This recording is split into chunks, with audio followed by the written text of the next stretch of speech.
পৰিয়াললৈ আমি শোকবেদনা পঠাইছোঁ। আমাৰ পৰিয়ালৰ ফালৰ পৰা আমি বহুত দুখিত। আমি কোনো কাৰণতে জানি বুজি কৰা নাই, আমিও শিকোৱা নাই সেইটো কথা।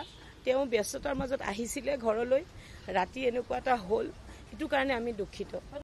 আমি একো নাজানো, তেখেতক ৰাখিছে, মই খবৰ ল'লোঁ জাষ্ট, তেখেতলোকক সুধিলোঁ, তেখেতলোকে কৈছে অফিচাৰ অহা নাই, আমি একো নাজানো। গতিকে আমিতো ৰাতি আহিব নোৱাৰোঁ, মই এতিয়া আহিছিলোঁ খবৰ ল'বলৈ। তো বাহিৰৰ যি দুগৰাকী আছে তেখেতে কৈছে যে আমি একো ক'ব নোৱাৰোঁ, অফিচাৰ আহিলেহে আমাক কথা নাই।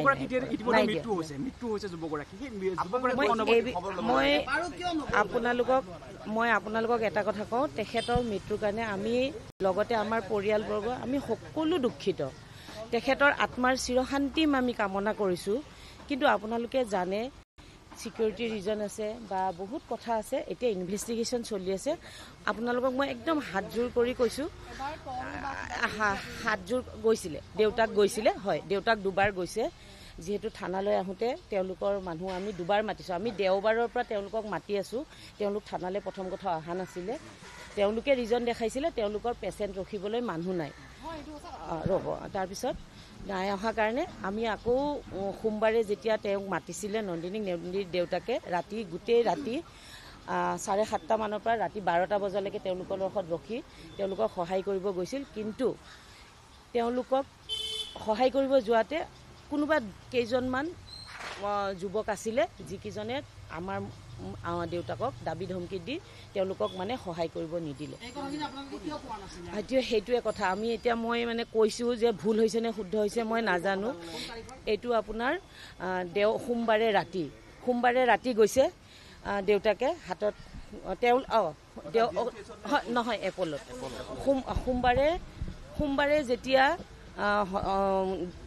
থানালৈ তেওঁলোকৰ মানুহ আহিছিলে, তেওঁলোকৰ মোমায়েকজনে নিজে কৈ গৈছিলে যে আমাৰ অকণমান আৰ্থিক অৱস্থা বেয়া, আপুনি আমাক অকণমান কেছ পইচা দি সহায় কৰিব। তেতিয়া নন্দিনীৰ দেউতাকে ৰাতি গৈছে তেওঁলোকক দিবলৈ, পইচা দিবলৈ, বা খবৰো লৈছে। ICUত গৈ তেওঁ চাইছেও, নন্দিনীৰ দেউতাকে চাইছে আৰু পইচা দিবলৈও গৈছে, বা যি লাগে আৰু, অকল পইচা বুলি নহয়, গোটেই সহায় কৰিব গৈছে। ডক্টৰৰ লগতো কথা পাতিছে নন্দিনীৰ দেউতাকে।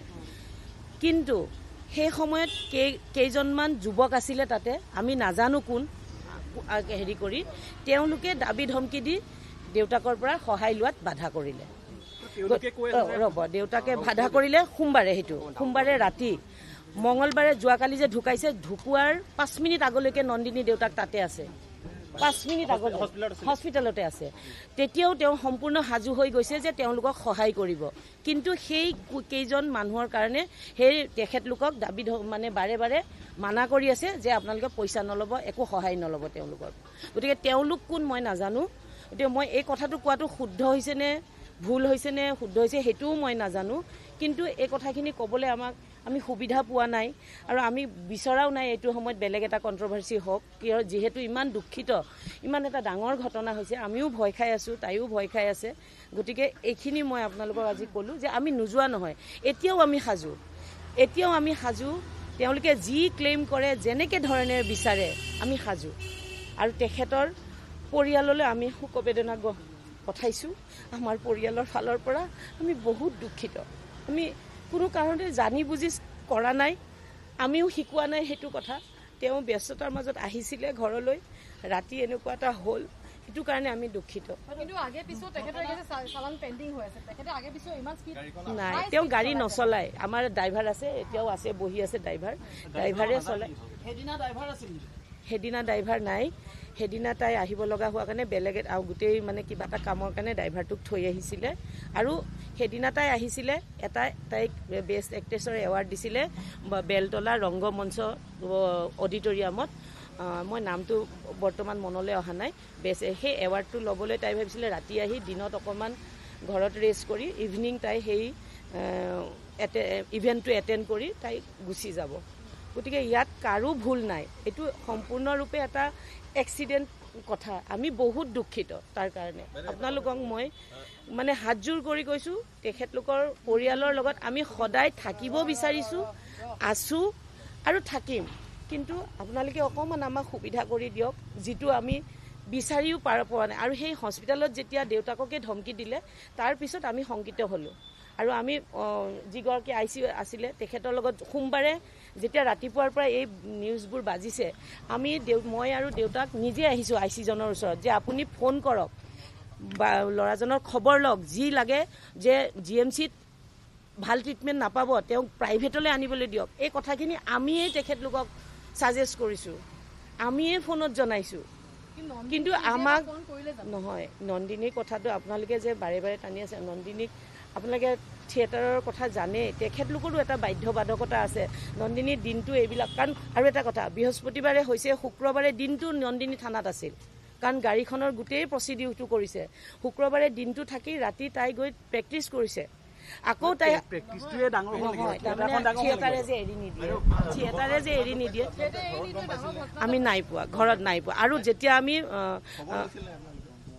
খবৰ লৈছোঁ, কিয় লোৱা নাই, আমি থানাৰ পৰা পুলিচক ফোন কৰাই খবৰ লৈছোঁ, কাৰণ আমি যাব পৰা নাই। কাৰণ পৰিস্থিতিটো এনেকুৱা, আমিওতো লয় নাই, মানে যিটো অৰ্ডাৰ সেইটো আমি ভাঙিব নোখোজোঁ। কাৰণ বস্তুটো আমি যোৱাৰ লগে লগে যদি আৰু এটা বেলেগ ধৰণৰ অনাকাংক্ষিত ঘটনা হৈ যায়, তাৰ কাৰণেতো আমিয়ে দোষী হ'ম ন।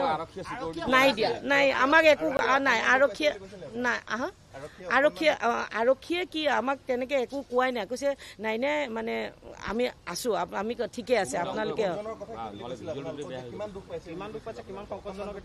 আমি কৈছোঁ আপোনালোকে খবৰ লওক, আৰু তেওঁলোকক কিবা সহায় লাগে নেকি তেওঁলোকক মাতি দিয়ক আমাক। কিন্তু আৰক্ষীয়েও মাতিছিলে, তেওঁলোকে আহিব নোৱাৰিলে দেওবাৰে, দেওবাৰে নহয় চৰি, তেওঁলোকে আহিব নোৱাৰিলে কি কয়, হয় দেওবাৰৰ ৰাতিপুৱাৰ পৰা মিডিয়াত যেতিয়া এইবোৰ বাজিছে তেতিয়াহে আমি ইমান ডাঙৰ ঘটনা বুলি মানে গম পাইছোঁ। তাৰ আগত আমি গম নাপাওঁ। সেইটোতো মই নাছিলোঁ স্পটত, মই নাজানো। নন্দিনীয়ে ফোন কৰি জনাইছে, আমাক পিছদিনা মাতিছে, আমি গৈ শুক্ৰবাৰেই তেওঁলোকক গাড়ী চমজাই দিছোঁ। শুক্ৰবাৰেই গোটেই বস্তুখিনি MVI ৰিপৰ্ট পৰ্যন্ত আমাক তেওঁলোকে কৰি দিছে। এইটো বৃহস্পতিবাৰে ৰাতি, শুক্ৰবাৰে আমি ৰাতিপুৱাৰ পৰা থানাতে আছিলোঁ। নাই যোৱা বৃহস্পতিবাৰে ৰাতি, বৃহস্পতিবাৰে সেইখিনি পুলিচে জানিব, মই সেইবিলাক নাজানো, সেইখিনি মই দেখা নাই, মই নাজানো। নাই, মই তেনেকুৱা একো কথা মোৰ তেওঁলোকৰ লগত পাতা হোৱা নাই। কাৰণ কিয় তেওঁলোকে নহয়, সেইটো চাওক, সেইটো এতিয়া কথা কি, তাইও ভয় খাইছে, তাইও বস্তুটো একো মানে খুব হৰভৰি হৈছে ন বস্তুটো, আপোনালোকে দেখিছে চাৰিওফালৰ পৰা প্ৰেছাৰ এটা আহিছে। তাই কওঁতে চাওক, ৰাতি অহাটো সেইটো এক্সিডেণ্ট কৰিম বুলি অহা নাই, গতিকে এক্সিডেণ্টটো হোৱাৰ পিছতহে ভয় খাব, এক্সিডেণ্টটো কৰিম বুলিতো ভয় খোৱা নাই। হয় আছে, সেইখিনি আমাৰ সদায় আছে। নন্দিনীও কৰিছে, নন্দিনীয়ে আছে, তেওঁৰো আছে। কৰিছে, ফোন কৰিছে, কৈছোতো আপোনালোকে দুটা কৰিছে, আপোনালোকে যেনেকে এই ভিতৰুৱা কথাখিনি নাজানে, সেইটোৱে ভিতৰুৱা মানে ধৰক আমি হেল্প কৰিবলৈ গৈ যে হেল্প কৰিব নোৱাৰিলোঁ, আৰু সেই হেল্প যদি কৰিব পাৰিলে আজি ল'ৰাটো এনেকুৱা নহ'লহেঁতেন। কাৰণ GMCত তেওঁ প্ৰপাৰ ট্ৰিটমেণ্ট নাপালে, তাৰপিছত আমি কোৱাৰ কাৰণেহে তেওঁলোকে এই এপ'ললৈ আনিলে। তেতিয়াও আমি ৰেডি, GMCলৈ আমি আৰক্ষীৰ দ্বাৰা ফোন কৰিছোঁ। কাৰণ প্ৰথম ঘটনাটো আপোনালোকক মই হাতযোৰ কৰিছোঁ, এইটো ছিকিউৰিটি ৰিজনৰ কাৰণে আমি তালৈ যাবলৈ আমি পুলিচক সোধোতেও তেওঁলোকে কৈছে আপোনালোকে এতিয়াই নাযাব, মানা কৰিছে।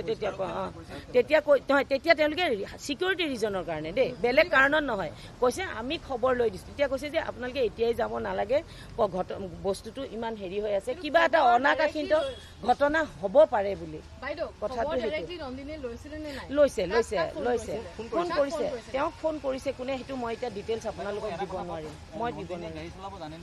জানে নন্দিনী আজি নহয়, নন্দিনী আজিৰ পৰা 4-5 বছৰ আগৰ পৰা গাড়ী চলায়। নন্দিনীৰ লাইচেঞ্চ আছে আৰু গাড়ীৰো সম্পূৰ্ণ কাগজ পত্ৰ আছে। আমি সকলোখিনি থানাত জমা দিয়া হৈছে, থানাই সকলো ইনভেষ্টিগেশ্যন কৰিছে, আৰু তাৰপিছতহে যাবলৈ দিয়া হৈছে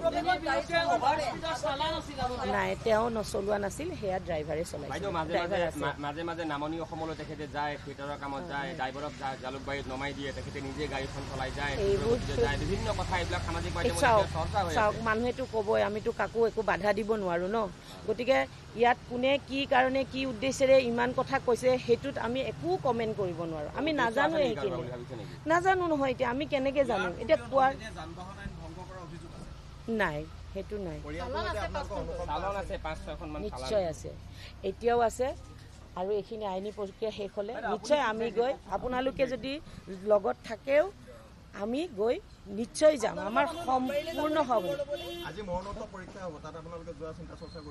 নাই এতিয়া আমিতো এইটো এতিয়া যিহেতু এইটোৱে মেৰ পাছত সোমাই পৰিছোঁ গতিকে আমি এই কামখিনি আগতে শেষ কৰি লওঁ এটা কথা কওক যে আপোনালোকে টকা দিব গৈছিল টকা নললে কিন্তু তেওঁলোকে কান্দি কান্দি কৈছে যে টকা আমাক সেইটো কিয় কৈছে নাজানো আমাক কিন্তু থানাতো কৈ গৈছিলে মোমায়েকজনে যে আমাৰ টকা নলওঁ বুলি কোনে কৈছিল টকা তেওঁলোকে কোৱা নাই তেওঁলোকৰ পৰিয়ালৰ মানুহে কোৱা নাই কোন কেইজনমান মানুহ আছিলে তাতে যিকেইজন মানুহে তেওঁলোকক বাধ্য কৰালে যে আপোনালোকে পইচা নল'ব সহায় নল'ব তেওঁলোকৰ মামাকজনে জানে